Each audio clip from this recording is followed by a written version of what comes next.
Can we please make so much noise for your next storyteller, Karen Armbrust?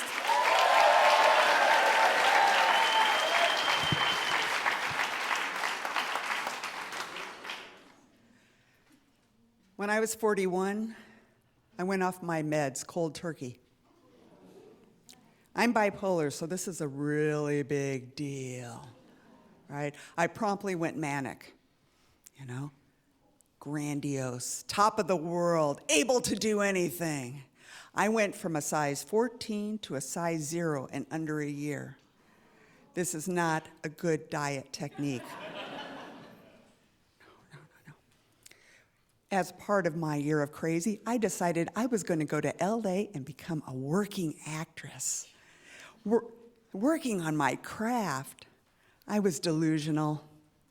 I went to LA to become a star. No. I made so many mistakes. I didn't have enough savings. I was in debt.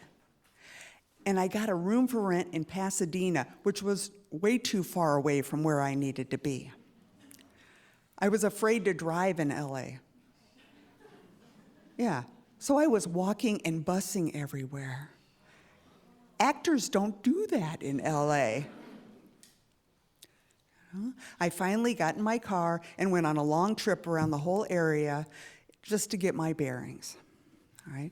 I had some fun, took some acting classes, took a guitar class, went to improv drop-ins, but things began to go badly very quickly.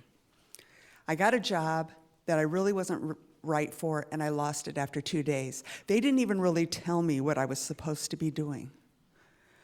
I was running out of money, and I lost my manic high. I became very depressed, paralyzed. Sitting in my room in a city I don't understand, looking at all the crap I'd brought with me. I went down to Hollywood, and there was a woman sitting on the sidewalk. She was hunched over, clearly drugged out, hair like streaming in front of her face. And there was this weird man looking at her like, brown chicken, brown cow. That could be me. I freaked out, all right? Totally freaked out, packed up my stuff, came on back up to Seattle, all right? Now, I was running out of money, so I ended up staying in one of those nasty places on Aurora. Didn't tell anyone how bad it was. Didn't ask for help.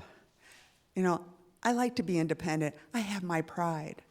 Plus, what if they said no? That would be the worst. One friend figured it out, but his house was full already, and he got me a Safeway gift card. So there I was, sitting in a rat trap in Aurora, playing with the dials on the TV because the remote didn't work, of course, convinced that the bed had bed bugs and the sheets hadn't been washed in years, depressed, and thinking to myself, maybe it's a good time to just end it. I thought about it. I really did. Just to be done. What a relief that would be. Obviously, I didn't do it, I think. But only for 2 reasons. One of them was because I've heard stories of people who jumped off bridges, who survived, who say that halfway down, they changed their minds. That's a big reason. The second reason was I might mess it up, and I'm more afraid of doctors and hospitals than I am of death. So, called my grandparents, got $200,000 from them as a loan, got myself a job, even though I had to drive 18 miles each way, and I found a room for rent. You may congratulate me now.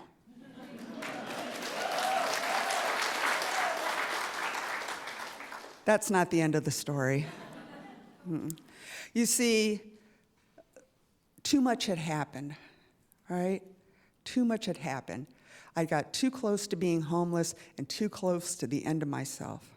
And something happened in my brain during all this. I somehow managed to convince myself that I wasn't worthy of having a job. I wasn't worthy of having a safe place to live. And I was sabotaging myself, getting in trouble at work, not doing my job, getting into arguments. At home, I was annoying my roommate by making her responsible for my feelings, you know? And I was ready to lose it all again. It made me a little bit more compassionate toward the people on the street, because if I was that messed up going through what I did, and despite the bed bugs, I had a bed to sleep in, what must they be going through? Get a job probably won't work. But I figured it out. Despite my sense of unworthiness, quit messing up, made my apologies. But I used more energy through the whole thing than I actually had. Have you ever heard of that saying, taking years off your life? It doesn't come at the end. No, it spreads out over your remaining years. And after this whole thing, I ended up being much more weak than I had been before. And that was 19 years ago. And I'm still here. Thank you.